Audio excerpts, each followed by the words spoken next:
तो दोस्तों, आज की हिंदी कहानी है मृत्यु जीवन का एक अटल सत्य है।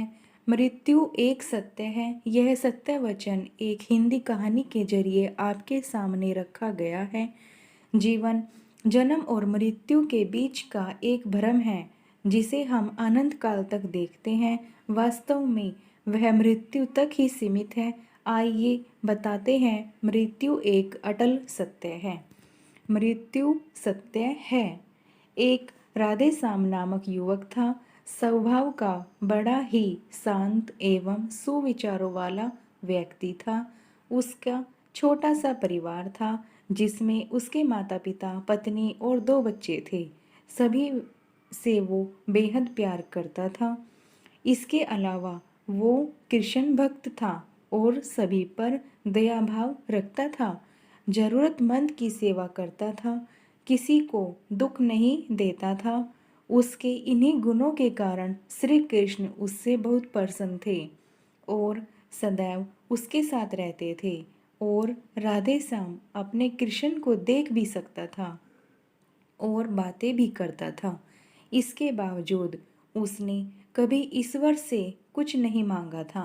वह बहुत खुश रहता था क्योंकि ईश्वर हमेशा उसके साथ रहते थे, उसे मार्गदर्शन देते थे।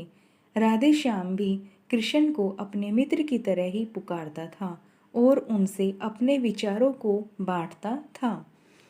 एक दिन राधे श्याम के पिता की तबीयत अचानक खराब हो गई। उन्हें अस्पताल से भर्ती किया गया। उसने सभी डॉक्टर्स के हाथ जोड़े, अपने पिता को बचाने की मन्नतें की, लेकिन सभी ने उससे कहा कि वो ज़्यादा उम्मीद नहीं दे सकते और सभी ने उसे भगवान पर भरोसा रखने को कहा।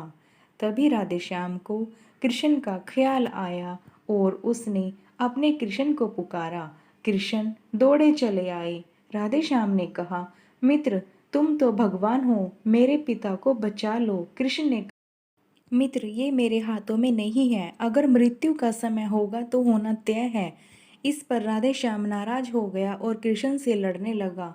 गुस्से में उन्हें कोसने लगा। भगवान ने भी उसे बहुत समझाया पर उसने एक ना सुनी। तब भगवान कृष्ण ने उससे कहा, मित्र, मैं तुम्हारी मदद कर सकता हूँ, लेकिन इसके लिए तुम्हें एक कार्य करना होगा। राधेश्याम ने तुरंत पूछा, कैसा कार्य? कृष्ण ने कहा, तुम्हें किसी के एक घर से मुट्ठी भर ज्वार लानी होगी और ध्यान रखना होगा कि उस परिवार में कभी किसी की मृत्यु न हुई हो। राधेश्याम झट से हाँ बोलकर तलाश में निकल गया। उसने कई दरवाजे खटखटाए। हर घर में ज्वार तो होती, लेकिन ऐसा कोई नहीं होता जिनके परिवार में किसी की मृत्यु न हुई हो। किसी का पिता, किसी का दादा, किसी का भाई, माँ, काकी या बहन। 2 दिन तक भटकने के बाद राधेश्याम को ऐसा एक भी घर नहीं मिला। तब उसे इस बात का एहसास हुआ कि मृत्यु एक अटल सत्य है।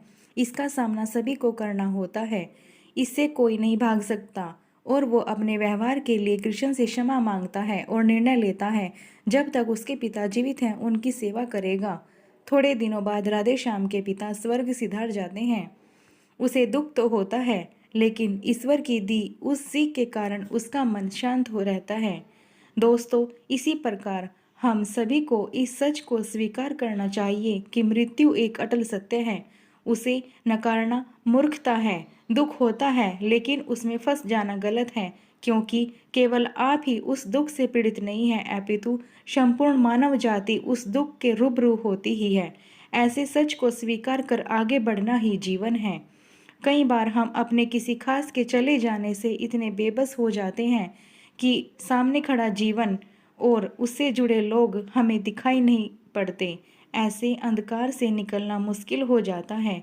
जो मनुष्य मृत्यु के सत्य को स्वीकार कर लेता है, उसका जीवन भार विहीन हो जाता है और उसे कभी कोई कष्ट तोड़ नहीं सकता। वो जीवन के हर क्षेत्र में आगे बढ़ता जाता है। तो दोस्तों, आपको ये कहानी कैसी लगी हमें कमेंट कर ज़रूर बताएं। और अगर आपने हमारे चैनल हिंदी स्टोरीज को लाइक, शेयर और सब्सक्राइब नहीं किया है तो प्लीज़ इसे लाइक, शेयर और सब्सक्राइब कीजिए। Thanks for watching. बाय।